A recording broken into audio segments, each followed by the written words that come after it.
states right here, and it's all due to this upper level disturbance that's going to be dipping down, forcing a lot of this moisture ahead of this cold front on the surface. So it's going to be a very solid soaking rain as we get into tonight and again tomorrow and tomorrow night. So then as that storm system continues to shift a little bit further east, of course all that moisture will be lifting off and heading off the coast, but for the most part we're just going to see several more hours of very solid rain, and it's starting about 9:30, 10 p.m. Raleigh, Charleston, you're starting to see the back edge of the front, but then behind that we're starting to see some more showers develop overnight tonight into tomorrow morning, and then we'll see most of the shower threat dip down across southern Florida by about 8:30 tomorrow morning. So a lot of rain still expected, at least another inch for the most part through from now into tomorrow morning, and some of the locally heavy spots is closer to 1 to 2 inches.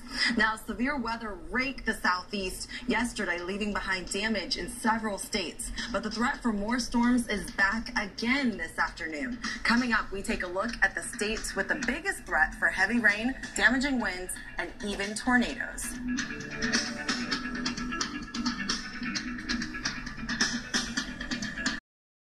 Surface though, we're seeing a lot of moisture being pulled in, so that's where all that potent moisture is being forced out of these storms, and that's where that threat for flooding continues. So again, if you're in a flood zone area, you're used to kind of, even your creeks are normally flooded at this time, you need to be aware and you need to move to higher ground because these storms will continue as we get through the overnight hours. As we work our way through about 10 p.m., we're starting to see Jacksonville, Charleston, Raleigh starting to see more of the rain push through. We're getting a little bit of a break behind that, but then we'll start seeing these showers again work their way across the area starting around midnight. Now Atlanta, you'll start seeing those threat of thunderstorms start tapering off by 9:30 a.m. tomorrow morning, but then that threat shifts further south over southern Florida. Now expected rainfall from now into tomorrow morning, it's not a whole lot, but in these storms they can really pack a punch. You can expect 1 to 2 inches in addition to the several inches that you've already received in the past several days.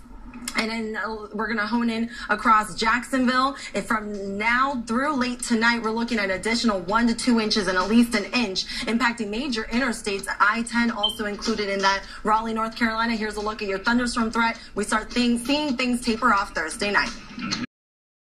It's going to be in the hundreds and mostly dry across the Great Lakes region. So here's a look at the beach forecast. So we're going to start across Texas, South Padre Island, 89 degrees. The amount of time to burn, though, will be 10 minutes. So definitely lather on the sunscreen. Burn time at Corpus Christi at 15 to 25 minutes with a temperature at 92 degrees. And in Galveston, Texas, burn time at 10 minutes, 87 degrees. And this is with a mix of sun and clouds. And so you definitely can still burn it with those cloudy conditions. We'll have more in your forecast after the break.